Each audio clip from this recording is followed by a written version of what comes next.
आज के इस वीडियो में हम लोग देखेंगे संविधान से संबंधित कुछ महत्वपूर्ण टॉपिक हैं जो परीक्षा की दृष्टि से लगभग एक प्रश्न यहाँ से बन जाते हैं। जो पहला हमारा टॉपिक है दोस्तों वह है भारत का महान न्यायवादी और दूसरा है भारत का नियंत्रक एवं महालेखा परीक्षक। इन दोनों टॉपिकों से एक प्रश्न अवश्य बनता है दोस्तों। तो चलिए शुरू करते हैं भारत का महान न्यायवादी।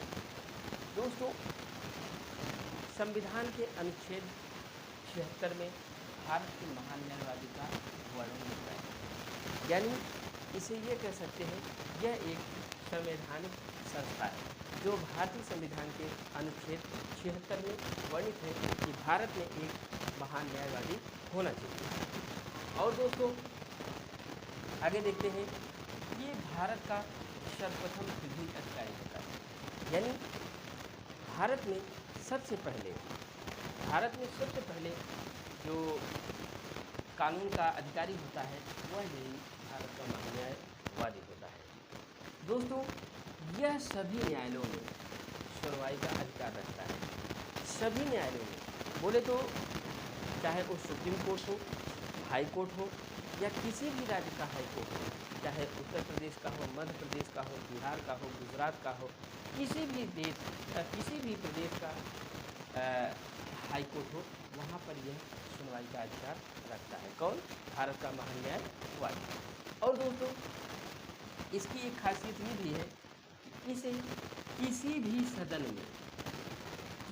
सदन में बोलने का अधिकार होता है, चाहे वो राज्यसभा हो या लोकसभा हो, उन सभी में इसे बोलने का अधिकार रहता है। और दोस्तों कार्यवाही में भाग लेने का भी अधिकार रहता है।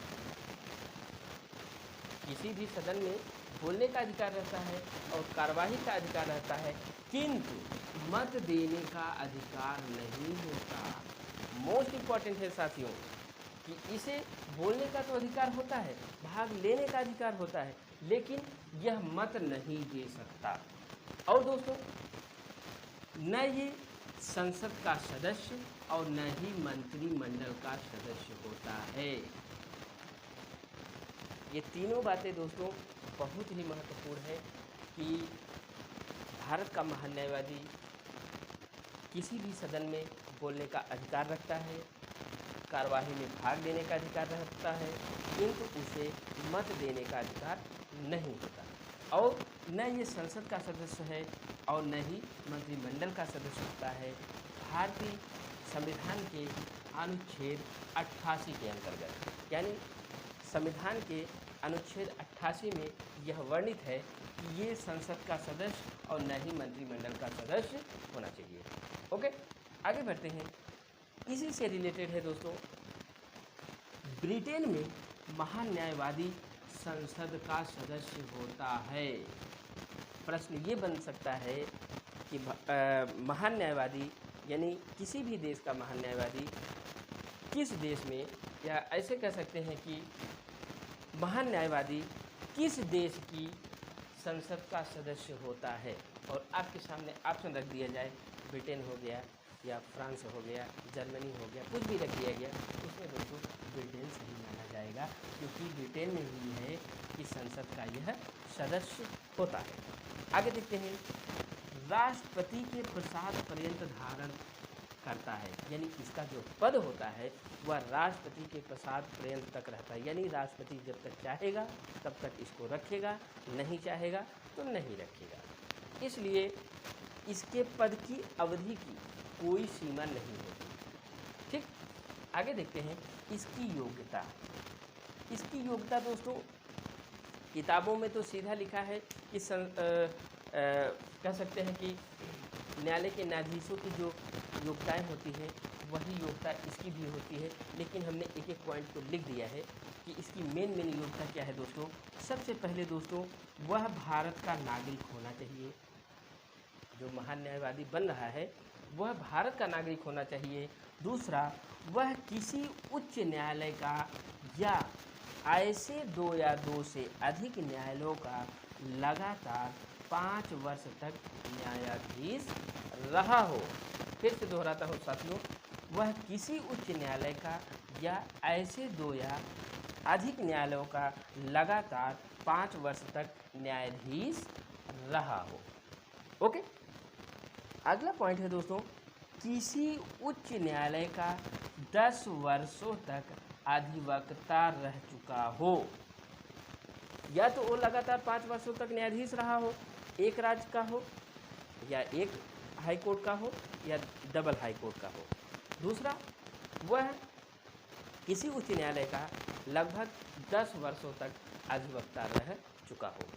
अगला दोस्तों, राष्ट्रपति की राय में पारंगत विधिवेत्ता हो, यानी राष्ट्रपति की नज़र में कानून का यह जानकार होना चाहिए, तभी वह भारत का महान न्यायवादी की योग्यता को पूरा कर सकता है।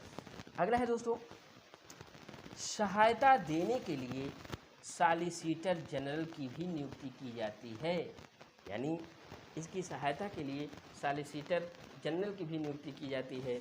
और वरन तो योग्यता हमने लगभग 3 ही है, और 4 है, यानी वह भारत का नागरिक हो, वह किसी उच्च न्यायालय या ऐसे 2 अधिक न्यायालयों का लगातार 5 वर्ष तक न्यायाधीश रहा हो।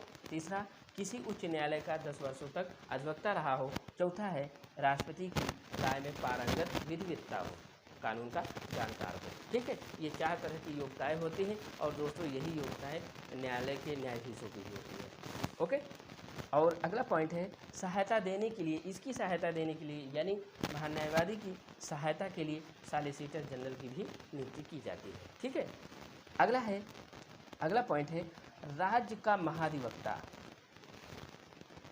जैसे केंद्र में एक महाधिवक्ता होते हैं, वैसे ही राज्यों में एक महाधिवक्ता होते हैं, यानी केंद्र में महान न्यायवादी बोला जाता है और राज्यों में महाधिवक्ता बोला जाता है।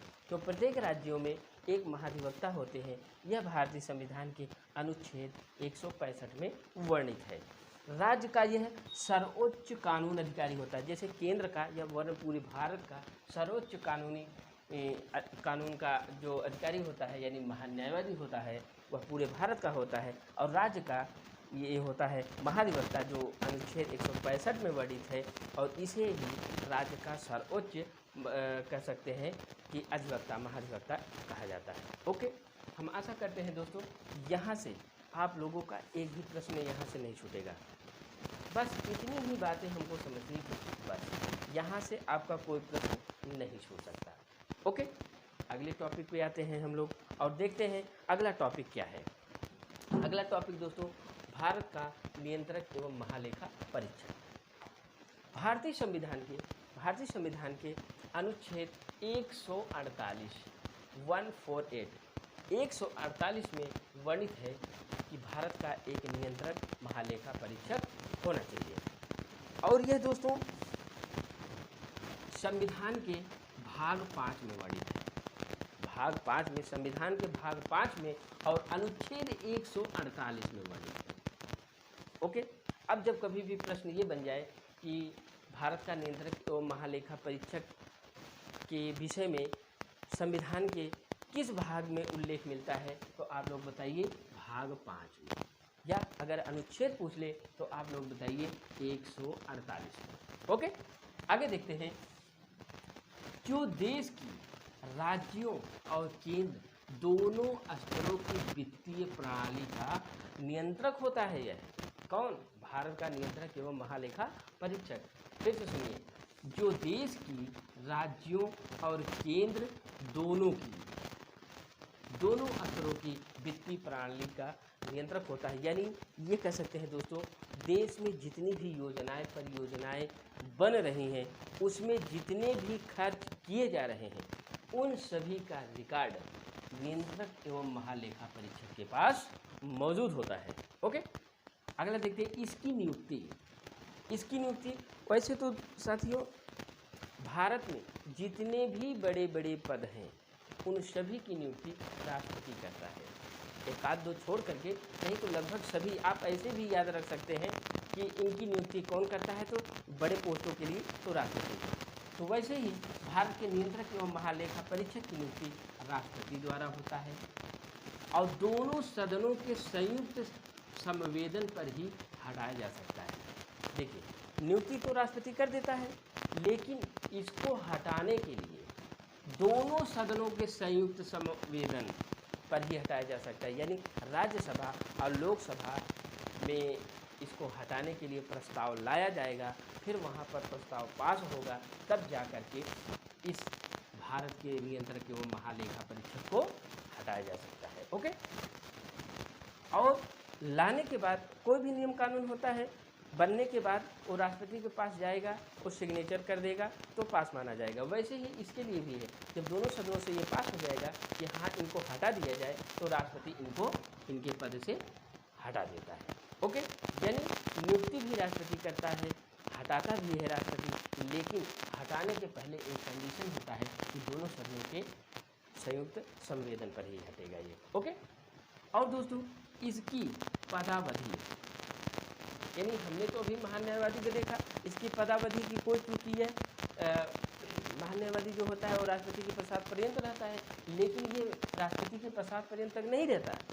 यह 65 वर्ष की आयु प्राप्त करने, पहला पॉइंट, 65 वर्ष की आयु प्राप्त करने या पद ग्रहण की तारीख से, पद ग्रहण की तारीख से 6 वर्ष तक यह रह सकता है। ओके साथियों, अगला है पॉइंट, किसी भी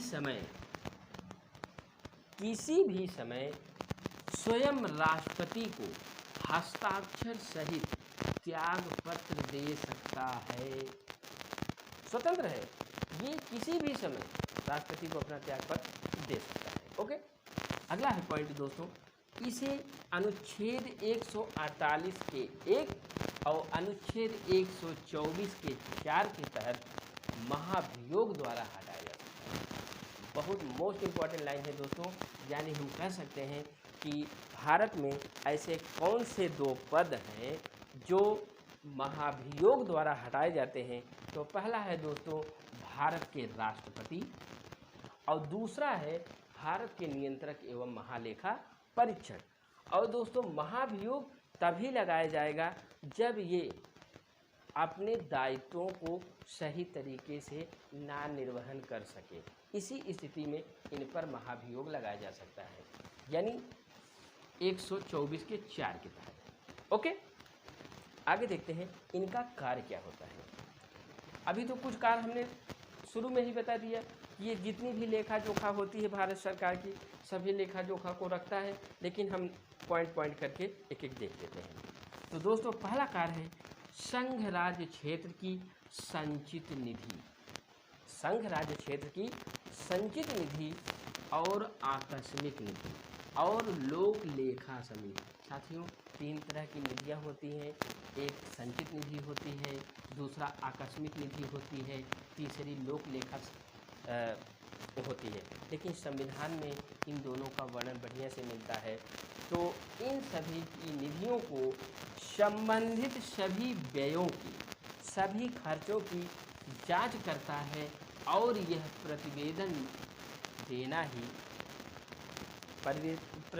देना और व्यय संविधान एवं कानून के अनुसार किए गए हैं या नहीं, ये है इसका मेन कार्य। मान लीजिए संचित निधि से जितने भी भारत के बड़े बड़े पद हैं, उन सभी पद पे आसीन व्यक्तियों को पेमेंट दिया जाता है, यहीं से संचित निधि से ही। तो या मान लीजिए कोई योजना परियोजनाएं बनी, उस पे खर्चा ठीक तरीके से किया गया है कि नहीं। पता चला कि 1 लाख करोड़ का बजट निकाला गया और खर्च कर दिया गया कुछ और, तो इसी की यह जांच करता है नियंत्रक एवं महालेखा परीक्षक। ओके, दूसरा पॉइंट है दोस्तों संघ या राज्य सरकार के विभागों द्वारा किए गए सभी व्यापार और विनिर्माण। संघ या राज्य सरकार के विभागों द्वारा किए गए सभी व्यापार और विनिर्माण, यानी जितने भी निर्माण कार्य किए गए हैं और जितने भी व्यापार से संबंधित कार्य किए गए हैं, के लाभ और हानि और लेखाओं की जांच तथा उन पर अपनी रिपोर्ट देना। समझ लीजिए दोस्तों, चाहे वो केंद्र हो या राज्य हो, जितने भी व्यय यानी व्यापार से संबंधित या विनिर्माण से संबंधित लाभ हो या हानि हो, उन सभी की लेखाओं की जांच करके और अपनी रिपोर्ट वो सौंपता है। ओके। और दोस्तों, अनुच्छेद 151 के अनुसार नियंत्रक महालेखा संघ के लेखाओं संबंधी प्रतिवेदन। ओके। अगला पॉइंट है दोस्तों, राष्ट्रपति को प्रस्तुत करेगा। किसको? जितने भी अनुच्छेद 151 में ये कहा गया कि नियंत्रक महालेखा परीक्षक संघ के लेखाओं संबंधी प्रतिवेदन को राष्ट्रपति को प्रस्तुत करेगा। ये भी प्रश्न बन सकता है दोस्तों कि नियंत्रक एवं महालेखा परीक्षक जब सारी लेखाओं को जिस भी विभाग में जो गया है उन सभी को अगर ख़त्म कर दिया जांच पड़ताल करके, तो उसका प्रतिवेदन किसको सौंपेगा? तो आप लोग बताइए कि राष्ट्रपति को सौंपेगा। ओके। और सौंपने के बाद दोस्तों राष्ट्रपति संसद के प्रत्येक सदन में प्रस्तुत करेगा। प्रत्येक सदन से हमारा तात्पर्य यह है दोस्तों कि लोकसभा और राज्यसभा, लोकसभा और राज्यसभा में यह प्रस्तुत करेगा कि भाई यहाँ से ये पैसा निकला था, इतना खर्च हुआ, ये लीजिए रिपोर्ट। ओके। आगे देखते हैं, इसे राष्ट्रीय वित्त का संरक्षक कहा जाता है। इसे राष्ट्रीय वित्त का संरक्षक कहा जाता है। और दोस्तों, इसे सार्वजनिक धन का संरक्षक भी कहा जाता है। यानी भारत के सार्वजनिक धन का संरक्षक कौन है? तो नियंत्रक एवं महालेखा परीक्षक। हमने अभी बात की ना, संचित निधि और आकस्मिक निधि और लोकलेखा समिति, यानी लोकलेखा समिति जो बनी है, लोकलेखा निधि, इन सभी निधियों को कौन संरक्षित करता है या कह सकते हैं कौन रखवाली करता है? तो बताएं, नियंत्रक एवं महालेखा परीक्षक। अगला है दोस्तों, सेवानिवृत्ति के पश्चात, मोस्ट इम्पॉर्टेंट लाइन है दोस्तों, सेवानिवृत्ति के पश्चात भारत सरकार के अधीन कोई पद नहीं धारण कर सकता। ओके। यानी यहाँ से एक प्रश्न बहुत बार ये बना है साथियों कि कौन सा वो भारत का अधिकारी है जो सेवानिवृत्ति के पश्चात भारत सरकार के अधीन कोई पद धारण ना करता हो या कोई पद धारण नहीं करेगा? तो आप लोग उत्तर बताइए, नियंत्रक एवं महालेखा परीक्षक। ओके। आशा करते हैं साथियों हमारा ये वीडियो आप सभी लोगों को पसंद ज़रूर आया होगा। अगर इन दोनों टॉपिकों को ठीक तरीके से, ज़्यादा नहीं, अगर 1 घंटा देख लिया जाए या समझ लिया जाए तो सारी कहानी खत्म। 1 घंटा तो लगभग साथियों हमने ज़्यादा बता दिया, लगभग आधे घंटे में ही सारी कहानी समाप्त हो जाएगी। ओके। चलते हैं दोस्तों, लाइक और शेयर साथियों जरूर करिएगा दोस्तों। और मोस्ट इम्पॉर्टेंट लाइन ये है दोस्तों कि एनटीपीसी का एग्ज़ाम हो गया है, अब ग्रुप डी का एग्ज़ाम हमारे ख्याल से लास्ट कह सकते हैं अगस्त से स्टार्ट होने की पूरी संभावना है। अगर कोरोना का तीसरा चरण अगर नहीं आता तो अगस्त के लास्ट वीक से ग्रुप डी का एग्ज़ाम शुरू हो सकता है, नहीं तो सितंबर में तो श्योरली स्टार्ट हो ही जाएगा। ओके। अपनी तैयारियों को धार देते रहिए। चलते हैं साथियों, बाय बाय, नमस्कार।